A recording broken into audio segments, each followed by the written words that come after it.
शुक्रिया दोताशा साहब। इससे पहले कि हम आपके प्रश्न में नव संकल्प शिविर के रास्ते, सोच, उसके तरीके और उसके निष्कर्षों के बारे में थोड़ी सी व्याख्या मैं आपकी अनुमति से करूंगा।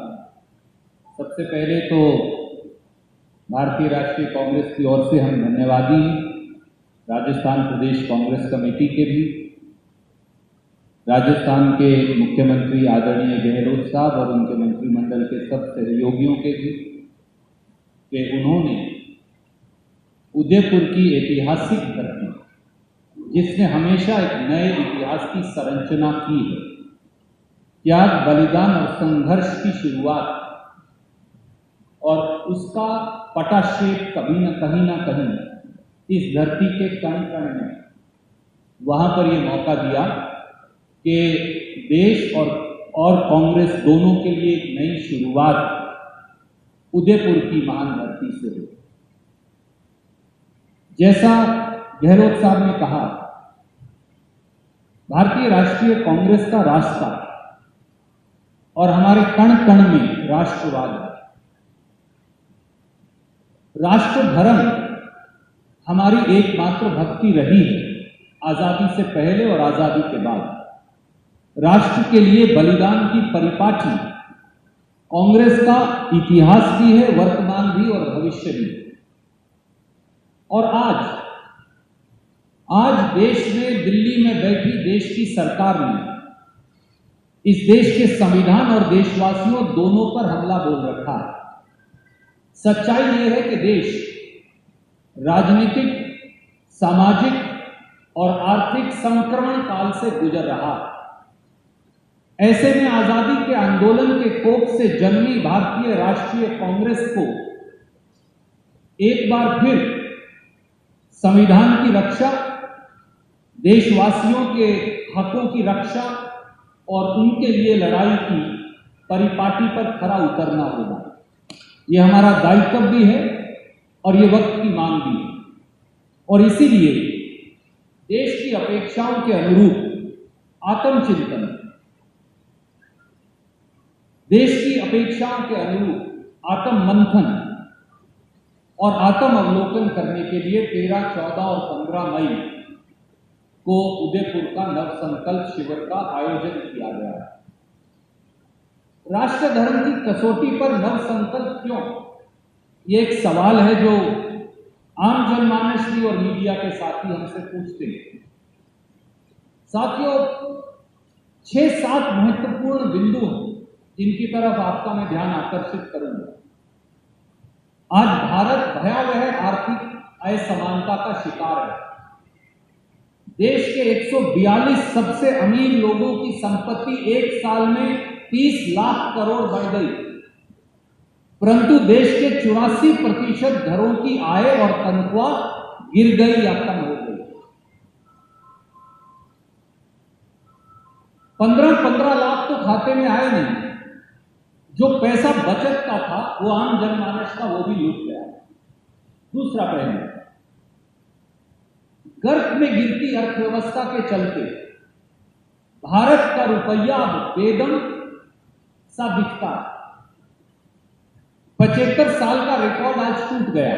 जब आज हम सब बात कर रहे हैं, 75 साल में रुपये की सबसे भारी गिरावट आज के दिन आई, जब एक अमेरिकी डॉलर के बदले में अब 77 रुपया 56 पैसे रुपया की कीमत हो गई।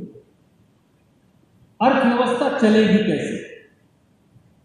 दूसरी ओर 68 सालों में देश पर कर्ज था साल 2014 तक 55 लाख करोड़।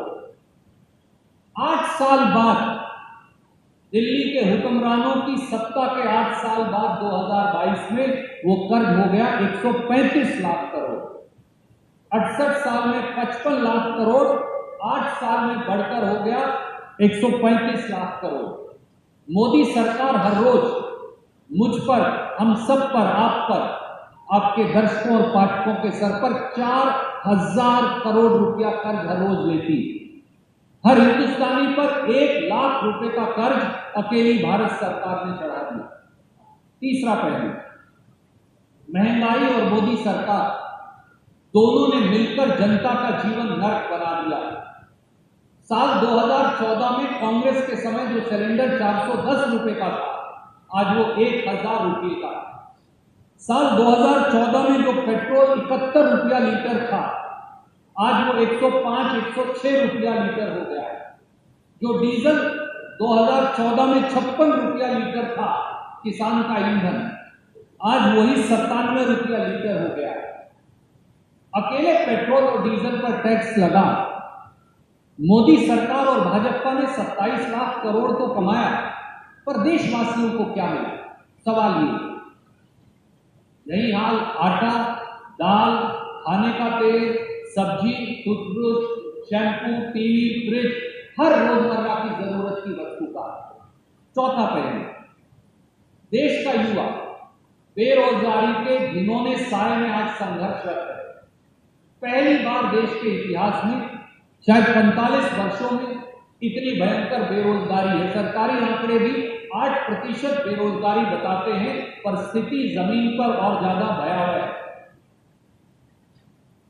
भारत सरकार सरकारी उपक्रमों और प्रांतीय सरकारों के अगर सरकारी पदों की बात करें तो इस देश में 30 लाख नौकरियां, सरकारी नौकरियां खाली पड़ी। राजस्थान, हरियाणा, पंजाब, जहां से सबसे ज्यादा लोग फौज में जाते हैं, 2,55,000 पद खाली पड़े। एमएसएमई, लघु छोटे उद्योग, उन पर ताला लग गया। 2 करोड़ रोजगार देना तो दूर की बात है, कई करोड़ रोजगार चले गए। पांचवा पहलू, देश के सत्ता के सिंहासन पर, दिल्ली के सिंहासन पर बैठे लोग किसान और खेती के दुश्मन बने बैठे। कभी 3 काले कानून लाकर खेती पर प्राइवेट कंपनियों का कब्जा होने का षड्यंत्र होता है, तो कभी खेती पर टैक्स लगाया जाता है। पहली बार खाद पर जीएसटी, कीटनाशक दवाई पर जीएसटी, ट्रैक्टर और खेती के उपकरणों पर जीएसटी। यह अपने आप में अनूठी बात है। यूरिया और डीएपी के दाम इतने बढ़ गए और उनकी सब्सिडी इतनी ज्यादा काट दी गई कि अब किसान के लिए वो खरीदना मुश्किल हो गया। और एमएसपी गारंटी कानून पर चर्चा तक नहीं। मनरेगा का बजट काट दिया गया। 100 दिन का काम तो दूर की बात है, 20 दिन का काम गरीब मजदूर, भूमिहीन मजदूर को नहीं मिलता। किसान की आय 2022 तक दुगनी होनी थी, परंतु यहां तो उपज की लागत मिलने के लाले पड़े। छठा पहलू, दलितों, आदिवासियों, पिछड़ों, वंचितों और गरीबों, उनके लिए तो जैसे दिल्ली की सरकार के दरवाजे बंद हो गए। दलित आदिवासी सब प्लान खत्म कर दिया गया। उनके आरक्षण और दलित पक्षधर कानूनों को जबरन आक्रमण और अतिक्रमण उन पर किया जा रहा है। पीएसयू बेचकर दलितों और पिछड़ों के आरक्षण को खत्म किया जा रहा है। दलित अत्याचार चरम सीमा पर है। दलित कल्याण की केंद्रीय सरकार की स्कीम कुल बजट का 4.4% रह गई है और अब तो केंद्र सरकार पिछड़ों की संख्या की डेटा तक, सेंसस तक रिलीज करने से मना कर रही है। और राष्ट्रीय सुरक्षा का एक 7वां पहलू और, देश की संप्रभुता और भूभागीय अखंडता पर चौतरफा हमला बोला गया। 1 साल से अधिक से चीन ने लद्दाख में भारत मां की सरजमीन पर कब्जा कर रखा है, परंतु मोदी सरकार चीन को वापस खदेड़ने में असक्षम साबित हुई। चीन ने अरुणाचल में अतिक्रमण कर हमारी सीमा के अंदर तक गांव बसा लिए, पर सरकार कुछ नहीं करती। डोकलाम में मिसाइल बैटरीज, बंकर और आर्म फोर्सेज और सड़क बनाकर हमारे 7 उत्तर पूर्व के प्रांतों को कट ऑफ करने का षड्यंत्र हो रहा है, पर सरकार चुप है। दिल्ली की सरकार केवल चाइनीज ऐप बैन करके वाहवाही लूट रही है और चीन से $97 बिलियन की वस्तुओं का आयात केवल 1 साल में हुआ। ये इस देश की हालत है। देश और समाज की इन समस्याओं पर पर्दा डालने के लिए भाजपा और मोदी सरकार ने केवल चौतरफा धर्मांधता और रूढ़िवादिता का अंधकार फैला अल्पसंख्यक वर्गों को निशाना बना रखा। उसमें मुसलमान हैं, उसमें सिख भाई हैं, उसमें ईसाई भाई हैं। रोज नया हिंदू मुसलमान विवाद पैदा किया जाता है और देश की आंखों पर पट्टी बांध दी जाती है। समाज में हिंदू मुस्लिम विभाजन के बीज बोकर तुष्टीकरण की इस राजनीति को आधार बनाकर भाजपा वोट की खेती काटने को तलाशती रहती है। हर प्रांत में जहां चुनाव होगा, एक साल पहले दंगे शुरू हो जाएंगे। राजस्थान इसका सबसे ताजा उदाहरण है। चुनाव में अब तरक्की, विकास, शिक्षा, स्कूल, अस्पताल, पुल, बिजली घर, एमएसएमई, उद्योग, खेती, बढ़ोतरी, ये मुद्दे नहीं रह गए। भाजपा प्रायोगिक मुद्दे हैं क्या? शमशान कब्रिस्तान, बुलडोजर, लाउड स्पीकर, गर्मी निकालना, मंदिर बनाम मस्जिद बनाम गिरजाघर बनाम गुरुद्वारा।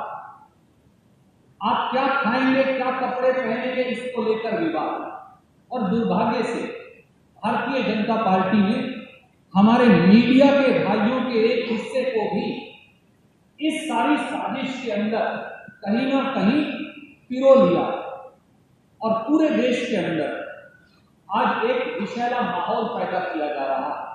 आज देशवासियों और भारतीय राष्ट्रीय कांग्रेस के समक्ष यही सबसे बड़ी चुनौती है।